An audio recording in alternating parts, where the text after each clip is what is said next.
May isang tindero po ng sapatos sa Quiapo, walang kapital, walang koneksyon, pero siya po ay nakapagpatayo ng 19 billion pesos na worth na negosyo. Paano nangyari yun? Nako, pag-usapan natin.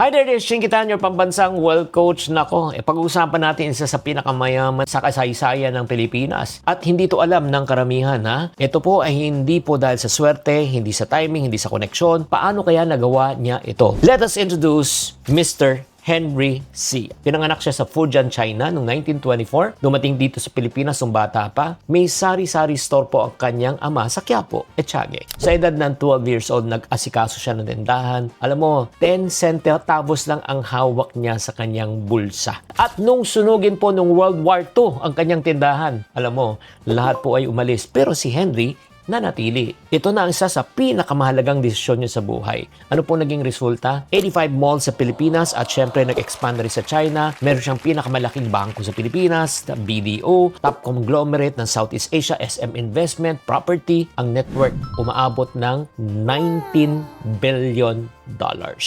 Lahat ng simula dahil sa tindahan ng sapatos na sinimulan niya ng panahon ng gera. Kwentuhan nga. Alam niyo, nung World War II, nasunog po ang tindahan ng kanyang pamilya sa Quiapo, Etiague. Walang pera, walang negosyo, maraming umalis, pero si Henry hindi sumuko. Hindi siya nakafocus sa mga bagay na wala. Nakafocus siya at sinabi niya, ano ang kailangan ng tao ngayon. Kasi naniniwala siya, in the middle of crisis, may opportunity. At nung panahon na yan, ang kailangan ng tao, basic need. At nakita niya na wala pang gumagawa at nagbebenta ng sapatos. Ang pangarap nga niya, nakwento sa akin ng isang parang close friend nila, na gusto niya bawat Pilipino ay may suot ng maganda at disenteng sapatos. Doon na siya po nag-umpisa sa surplus ng GI boots. Hindi siya glamorous, hindi siya ideal, pero doon po nagsimula ang Shoe Mart in times of crisis. Kaya kung makikita mo talaga, ikaw, ngayon, di ba, tayo po ay dumadaan po sa oil crisis as of this recording time. So ano sa palagay mo ang kulang ngayon? Ano sa palagay mo ang hinahanap ngayon? Habang lumalaki ang Shoe Mart, napansin din po ni Henry C. na maganda ang negosyo lumalaki pero may limit. Bakit? Kasi kahit na maganda ang produkto mo, kung wala kang control sa lugar, limitado. Kasi kapag matumal, di ba, yung parang puntahan ng tao sa lugar mo, matumal din ang benta. At pag tumaas po ang renta, hindi ikaw nang may-ari,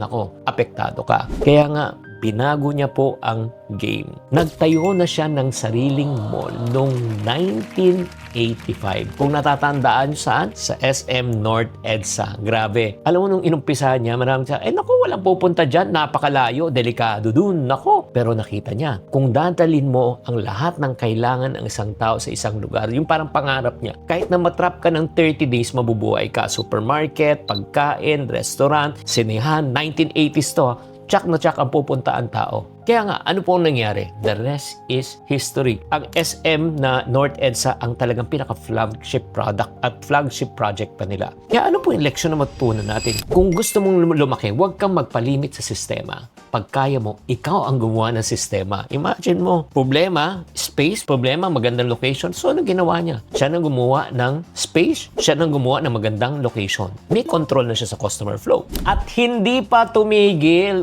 si Henry C. after the mall. Alam nyo ba? Anong ginawa niya? Nag-build siya ng entire ecosystem sa kanyang negosyo. Nung nakita niya marami na talagang pumupunta sa kanyang mga malls, inumpisahan niya yung grocery for daily needs. Inumpisahan niya yung cinema for entertainment. Inumpisahan niya yung bangko para sa pera, para doon na magdeposito. Sila ang pinakauna na nag-open from Monday up to Sunday, from 10 a.m. up to 7 in the evening. Dati ang bangko Monday to Friday lang, di ba? Dati ang bangko from 9 a.m. to 3. They changed the game. Again, they changed the rules. At di lang yan. Since dumadami na rin po yung mall pero walang foot traffic, ano naman ang binild niya to support the ecosystem? Condominium unit para may tirhan ang mga tao at pag bumaba na yung mga unit owners, pupunta na sa mall. Grabe. Kung mapapansin nyo, nabuo na po ang SM ecosystem. One business started pero many business started to support the main business. Ngayon, hindi na lang siya talagang Shoe Mart na nagbebenta ng sapatos. Siya na po ay isang way of life. Kaya kung makikita mo, ano yung lesson number 3? Ang tunay na negosyo, hindi lang kumikita sa isang transaksyon. Kumikita siya to sell to the same customer over and over again. Ang tawag po namin dyan is lifetime customer value. Kaya mga kapatid, next time na pupunta ka sa SM, huwag mo lang titignan yung sale. Tignan mo rin ang kanyang business strategy. Isang tindahan ng sapatos, ginawa ng ecosystem. At lahat nagsimula sa simpleng tanong, ano ang kailangan ng tao ngayon? Hindi mo kailangan maging Henry C. Hindi mo kailangan na makakita ng malaking opportunity. Kailangan mo lang mag-isip ng malalim at kumilos kahit hindi perfect ang timing. Tanong, ano ang natutunan mo sa strategy na ginawa ni Henry C? At paano mo rin ito mai-apply sa business mo? Mag-comment ka na lang sa comment section. Chinky Tan, with over 6 million Facebook followers,